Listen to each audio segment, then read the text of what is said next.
Obesity in general, we spoke about that due to the factors which are going to suppress your Agni, whether you are eating untimely foods, whether you are eating excessive food intake, heavy foods, sweet, sour, salty, kaphagenic foods, cold foods, which takes more energy to burn, all of those factors related with the food, along with sedentary lifestyle, along with physical inactivity, along with mental stress and anxiety, depression, all the emotional factors, all collective together would actually suppress your Agni.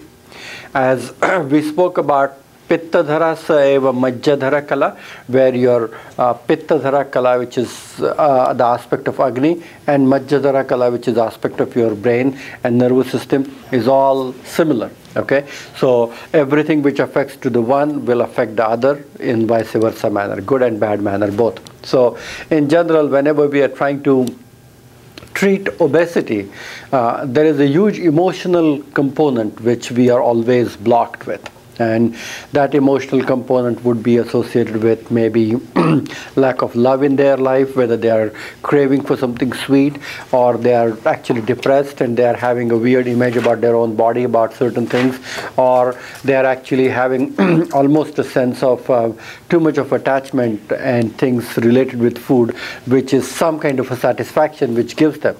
So there's definitely always an emotional component that you are always blocked with. However, people want to do certain things, their patience and their inability to continue with recommendations, what you're saying, will also have to be worked upon at the same time. So I think it would be a good idea for us to actually work on enhancing their Agni, but enhancing their positive attitude, enhancing for them to feel open and happy and optimistic about their life is also equally important.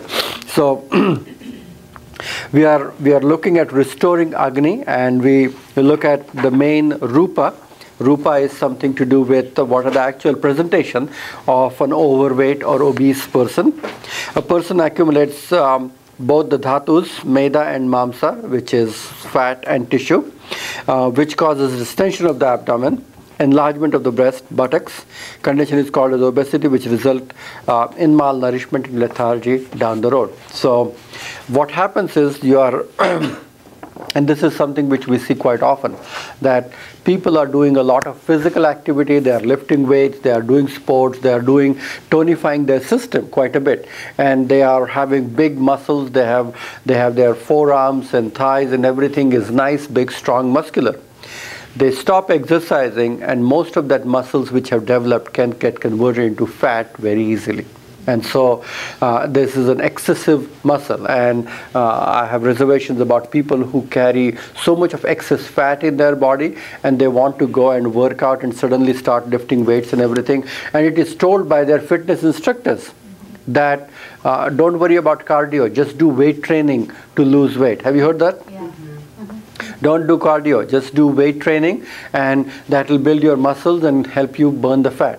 So what would happen is, it is impossible to convert that fat into muscle, which you have so much of extra, so you will have to start burning that. So it's not how well your clothes fit or how quickly you can beautify the saggy looking body into something nice, tight and firm, but it is important that the moment you try to convert that and you feel a little bit firm and tight, and very soon you fall off the wagon, in few days you're not going to go and do your exercise, you'll be back to square one.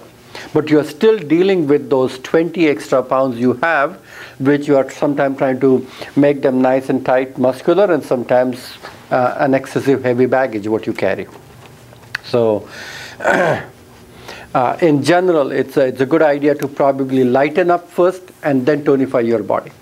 Does it make sense? Mm-hmm. And there's always a debate about this in medicine, that what is the best way, because when you try to lighten up by reducing calories and doing more cardio and things like that, there's an excess strain which is put on bone, muscle, joints, organs, and they are already crumbling under the pressure of excess fat what you have already accumulated in the system. So not everybody is able to actually do a lot of cardio with 20, 30, 50 extra pounds in them. They start damaging their kidneys and ankles, and then there's one more reason for them not to do exercise thereafter. Okay, so it's a big social problem. It's a big social problem. They have deviated so far away from so-called their normal weight that I recently saw a lady who went through our program for about 3 months and looks fabulous actually. And she said that all her life, she is 47 now, all her life she had battled with overweight, all her life. She doesn't even remember when she ever looked skinny in her life, never. Since she says, even if I look my 2-year-old photo, 5-year-old photo, 10-year, middle school, high school, I was always chubbier and on the heavier side. And I never believed for last 40 years that I would be able to lighten it up and keep it that way. Never. So somehow something stuck, and now she feels, and she says that, gosh, if it was something just with a focused resolution for maybe 3 to 6 months in my life, okay, and had I done that 25 years ago or 30 years ago, it would have created a very different life for myself. And it's true fact. It's a true fact that it is a component which is involved in for you to start looking at how your body reacts to everything what you do. Every food you eat, every routine you lead, you need to start making connection that this is a food which really makes me gain weight very easily. This is something which really makes me comfortable. And you being vigilant and aware of your own self is probably the best technique. Okay. We use the word called as mindful transformation, mindful eating, mindful selections of lifestyles and everything. So when you talk about mindful, is you are trying to see the impact of whatever you are doing, so what it does to your body as such. Okay, so there are things where you do feel that they are affecting, they are changing, you are gaining weight, you are feeling lethargic, there is an increased sweating and urination, feeling exhaustion, tired, feeling difficulty to breathe, decreased libido, weak sexual desire as well as sexual performance. All of these are kind of blockages in terms of Vata and Kapha. Agni and Meda are also imbalanced in this condition. Many of the treatment and these factors are usually a bit contradictory at times, which is difficult to find a common treatment because Vata and Kapha are mirror images to each other. So Vata is increased because there is obstruction to the channels of Vata as such. And Kapha is increased because since the Vata is blocked, that's why Vata is aggravated, the normal functioning is created more ama.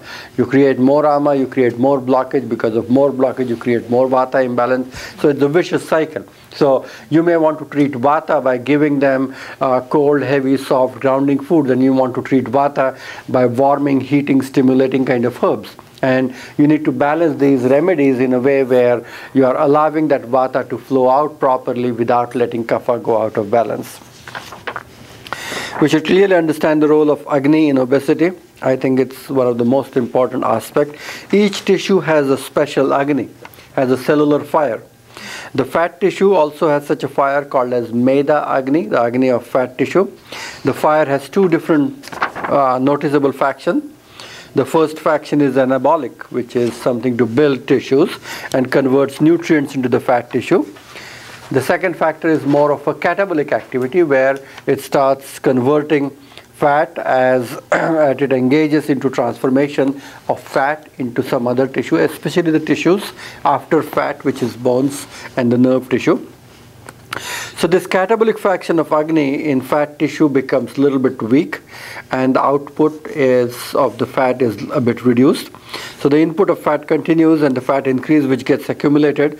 So in general there is a kind of a disturbance between the intake and the output, what you are doing, how much you are burning in general. So a variety of different accumulated of free undigested fat start slowing down the metabolic activities of your cells and tissues. So your cells are actually burdened with this unhealthy accumulation of fat everywhere. It could be in the form of dyslipidemia, in the form of bad cholesterol, which could get stuck somewhere. It could create some atherosclerotic changes sometime.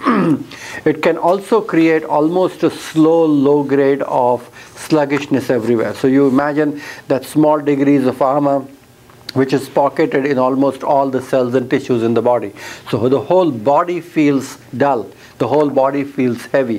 The whole body feels kind of as if it is dealing with sluggishness. And that is the reason why the agni of each cell, of which is the mitochondria, also becomes a little bit weak because of the accumulated toxins even at a cellular level. So in general, when you when you talk about undigested fat and excess creation of the fat, so there is a tendency where whatever you do will create an imbalance in the meda dhatu.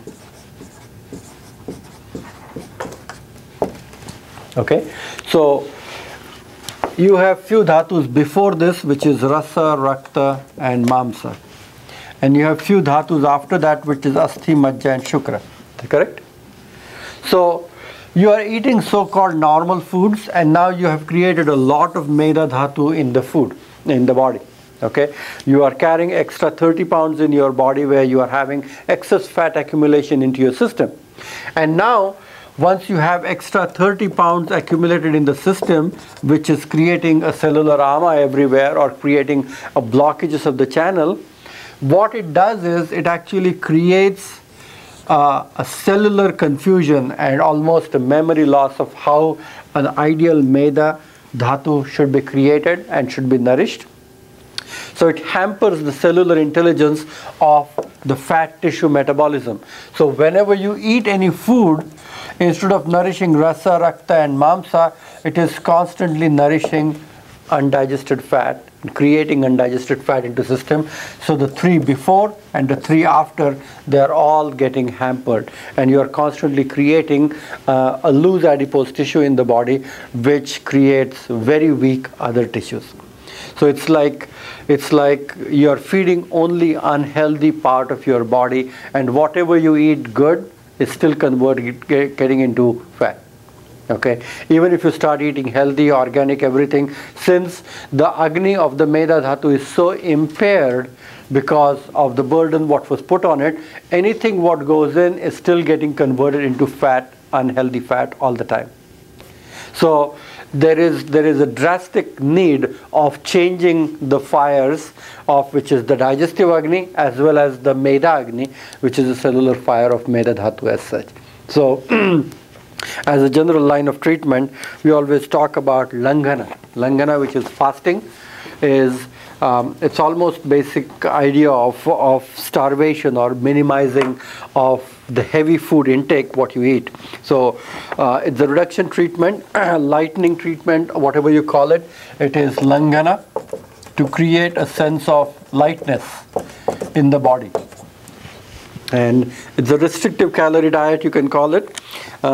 It's reduction treatment. Variety of measures include panchakarma, and panchakarma is an important role, but again with this much of excessive fat and another imbalances, you have to do a lot of amapachana first before they are qualified to earn a panchakarma for themselves. And in order to do that, you have to do a lot of deepana, which is agni sandipana, anything which is going to enhance agni. Okay, so plan number 1 is, in order to enliven agni, you have to reduce their food. You have to give them a plan to eat kind of lighter foods, small and restrictive portions.